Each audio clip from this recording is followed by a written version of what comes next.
Yo mga idol, kumusta? Mandrag mga sports, tabi nga pala.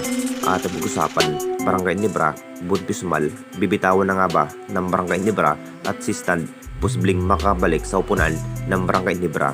Pero bago na nga yan, kung bago pala sa aking channel, huwag mong kalimutan mag-subscribe at i-click ang notification bell para lagi kang updated sa riniti sa upload natin. So magkakasana nga rin ang upunan ng Barangay Nibra kung sino na nga ba ang matitrade ngayong season.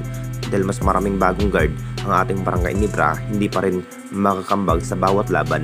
Ang plano sana ng ating Jenkins mga idol na magbabawas muna ng player yung walang maaambag sa upunan ng Barangay Nibra.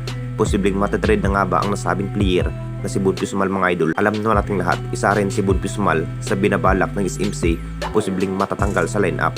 Hindi na rin makasingit pa sa bawat laro itong si Buntismal mga idol dahil sa mga maraming guard na may RJ Abradintos at Ralph Cum mga idol, kung saan ito na nga ba ang panibagong gwardya ng Barangay Nibra.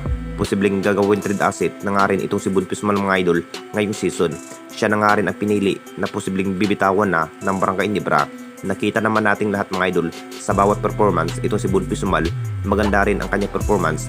Playing time lang talaga ang kulang mga idol kung bakit hindi na rin mukhang key player ng ating Barangay Nibra. Magiging hadlang na nga rin ang nagiging karir ni Buntismal mga idol sa upunan ng Jenkins. Kung bakit hindi nga gaano makakambag sa upunan ng Barangay Nibra, decision pa rin ng Hinebra Management mga idol kung matutuloy na nga ba sa pag-trade itong si Buntismal mga idol. Kapag magkakasanga ang upunan ng Barangay Nibra na magbabawas muna ng player at si Buntismal nga ang gagawing trade asset ng Barangay Nibra. At dito na naman tayo sa isa pa nating balita, si Stan posibleng makakabalik sa upunan ng Barangay Nibra.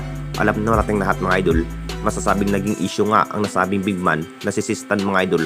Talagang marami na nga rin ang nasasabi na magre-retiro na nga ba sa upunan ng Tira Permajip, na parang nagkagulo nga itong si Stan mga idol at management ng Tira Permajip mga idol.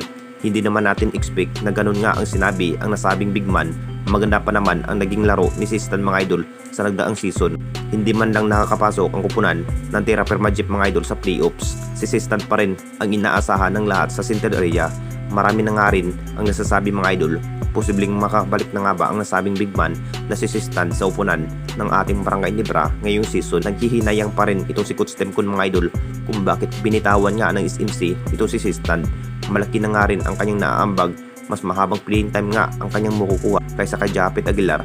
Pinatunayan pa rin ni Stan mga idol, gagawin pa rin ang lahat kung bakit napapalakas nga ang kupunan ng Barangay Nibra noon mga idol. Pero binitawan pala ng Hinebra Management at napunta ng Tira Permajip. May possible pa rin na makuha muli itong si Stan mga idol. Naglalaro pa rin ang nasabing big man sa upunan ng Tira Permajip mga idol kahit free agent. Baka kunin muli ng Barangay Nibra at si Isaac Bunga at Buntismal ang posibleng matatanggal sa lineup. Anong masasabi ninyo mga idol tungkol sa ating video?